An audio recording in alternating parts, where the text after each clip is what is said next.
sides. So actually, what happens is, due to COVID, we had tried to make this event in as much as in online mode, so that much Hello? students and Hello? we could connect much better persons and Hello? expertise. So it was actually, he was a great person, and we could have learned much from him, but due to some network issue, we can't hear that much from him. Right now, Hello? actually, I would like to invite Sujit Kumar sir, who is on stage and who is with us in online also. Pruseth sir, it's a Okay. great pleasure for me to introduce him. He is the assistant professor at Indian Institute of Public Administration.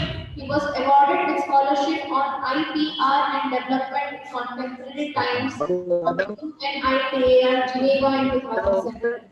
Please have a huge round of applause for him. Is it okay now?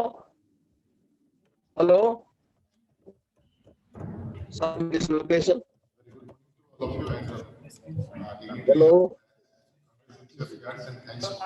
Hello?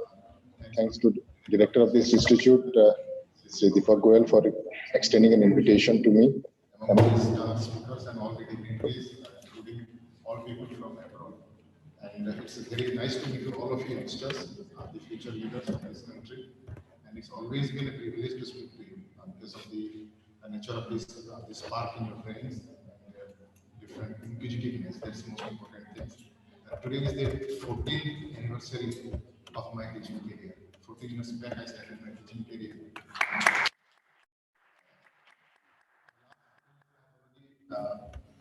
The question thing is that right now I'm engaged in teaching to the senior bureaucrats of Government of India, the leaders of Indian Army. When I see the youngsters inside my class or right in front of me, it's always been a little bit of challenging for me.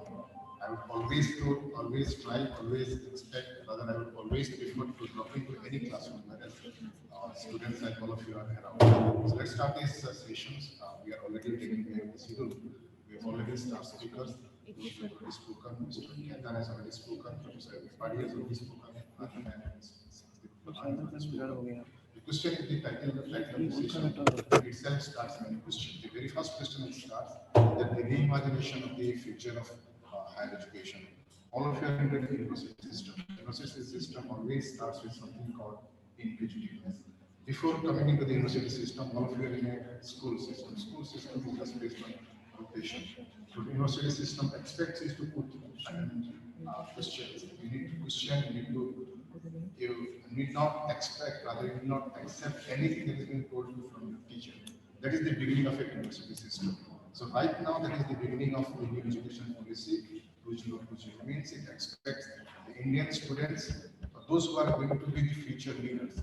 Today is 2020. After 2 years, India will celebrate the 75th year of Indian independence. And just imagine 75th year of Indian independence. And this is the almost 30 years of something called the economic reforms, 1991. So the next 5 to 10 years, when all of you will be in the age of 30, all of you will be maintaining some responsibility in one or other way, maybe in private sector, maybe in public sector, maybe in your own entrepreneurship. So the beginning has started.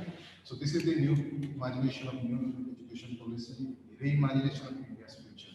So if you do not get prepared, there was an author, his name was a famous book called The Future Song.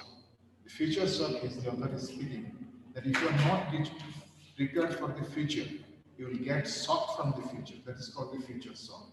So what is required right now is the innovation in education, ability to think, and you must be facilitated by the university or the college. At the same time, what is most important, what Mr. Ketan was speaking, that you must be very good at something called technology. If you are not adapting to technology, requirements of technology, you will be certainly receiving something called the shock from the future, that is called future shock.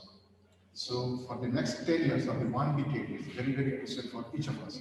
So the national education policy envisages something keeping in mind the requirements of the future, that how the future is going to unfold before us. So if you do not know how it is going to unfold before us, we cannot be a big player. We will simply a witness or a mute spectator. Just like any circus, we go and see the performance of others, but it's simply not perform a circus. It's a very skilled performance. So right now what is happening, we are trying to unsettle or we are trying to break the bridge between the performers and the couples. So all of us are going to be performers. For example, a simple thing called Facebook or YouTube. You can even start your own YouTube channel. Means earlier we were thinking only Amitabh Bachchan came on common something called screen or we can speak to you from somewhere on YouTube. But right now what is happening? The way Amitabh Bachchan himself is a performer, you can also be a performer. So there is nothing called a barrier. Everybody is right now it's called level playing field. And that is the beginning of this new education policy. So tomorrow what we see, a boy from Raulkela, Mr. Khaitan, what he has done, he has simply done something called the artificial intelligence. So two things are going to define education policy in the future days to come.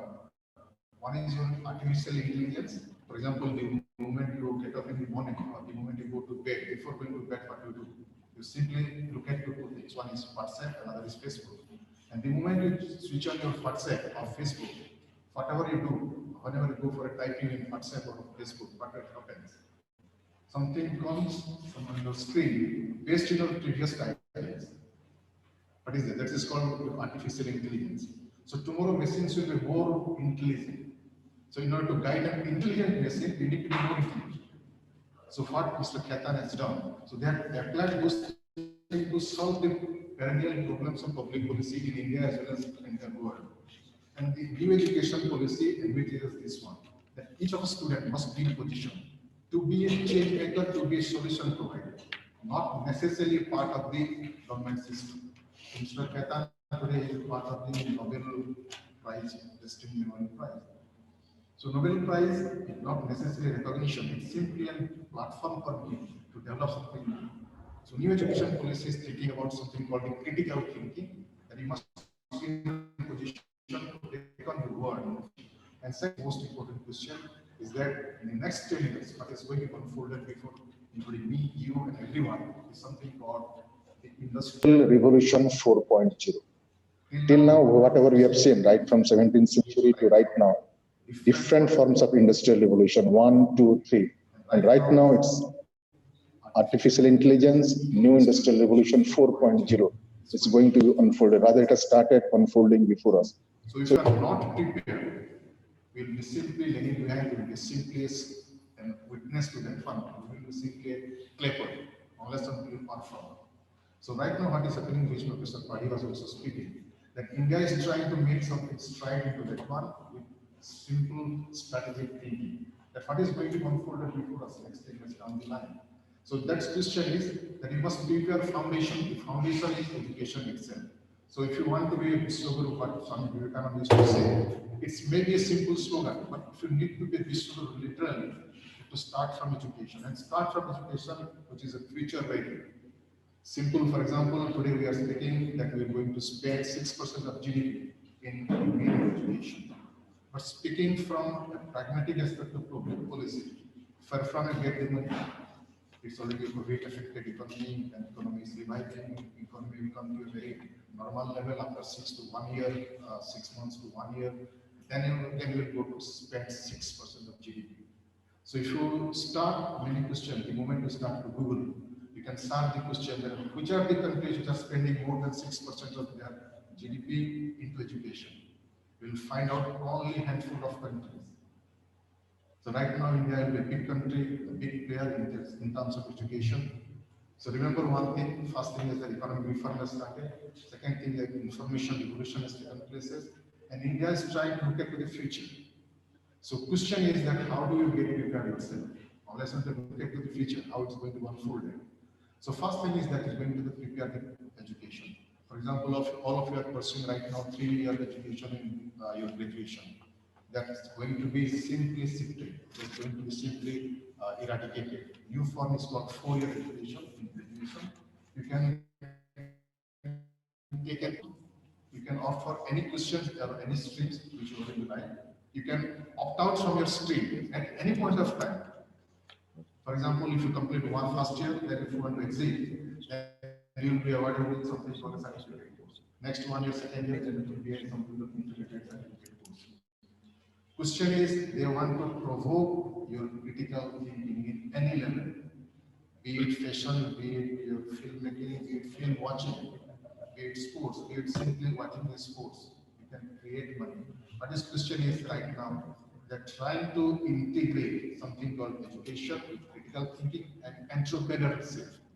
So how do you create something valuable to the society?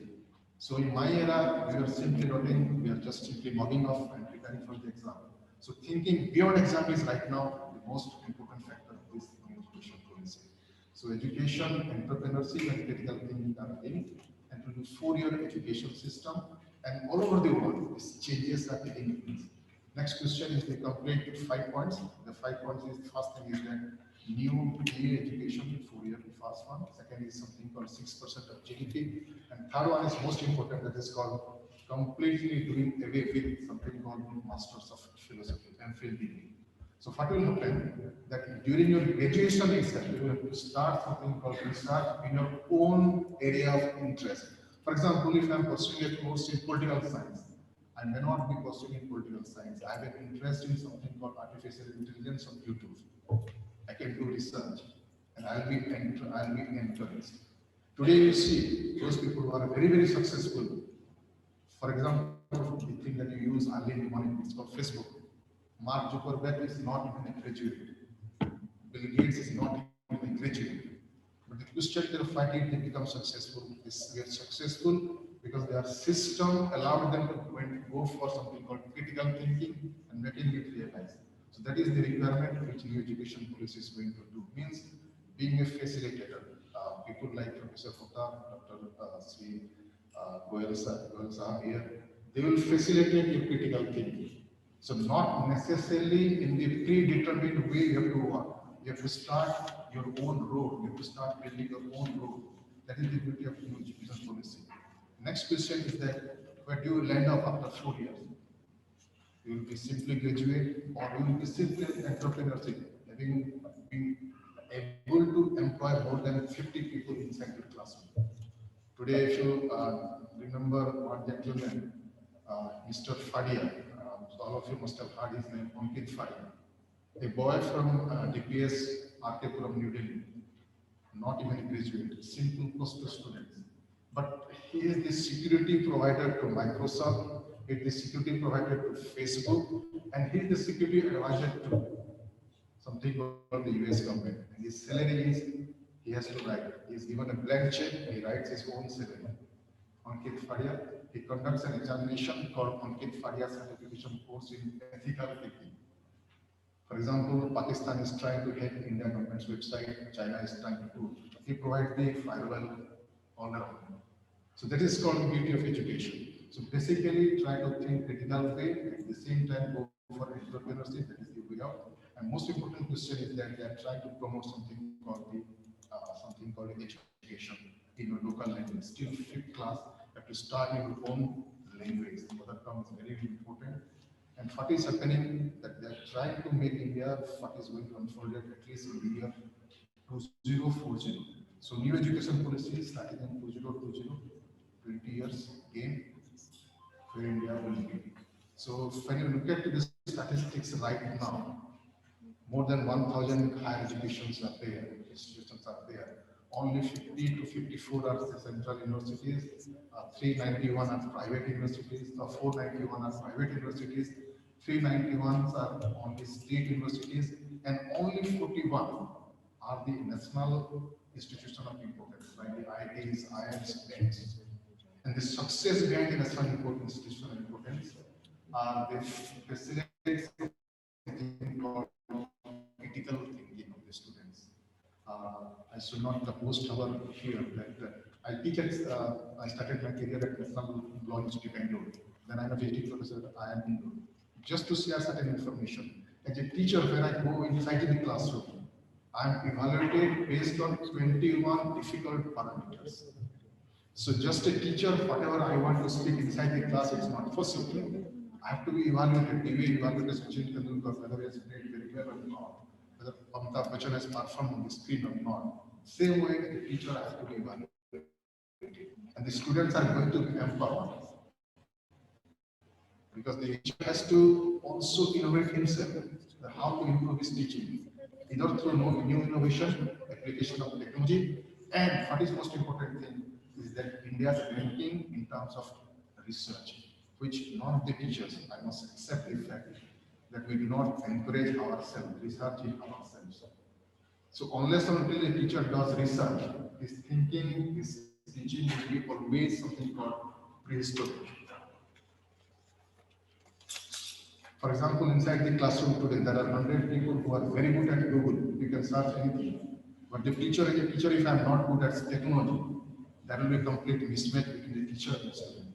So new education policy also puts this responsibility on the teachers that they need to innovate. They need to improvise that something called course curriculum. The course curriculum, if I start teaching somewhere, let's say in Burger or Delhi, my course curriculum should be put up on the website. It should be checked all over the world. It should be available all over the world. So I can know that the teacher whether I have done an excellent work or not. So my salary must be fixed to that one. But that is not a big reform that I'm speaking about. But question is that I need to do more work on teaching, research, and innovations in teaching. Otherwise, it will be simply, as we always say, that why India expand because of this critical innovation. So, new education policy tries to, rather envisages India to be a global player. So, right now, I will conclude my speech here by speaking that we have arrived at something called the Industrial Revolution 4.0. It has already started. All of you, next 10 years, next 30 years, you will be a big player into the Industrial Revolution 4.0.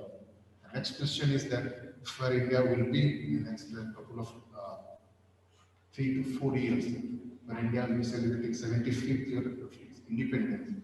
Imagine you and me, we can speak from here in English language, we can use internet, we can speak to somebody from London or UK.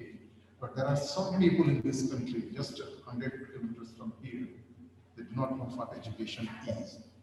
So just imagine a rocket is also being modeled or being triggered by government of India, and there are some people who do not know what is below patterns.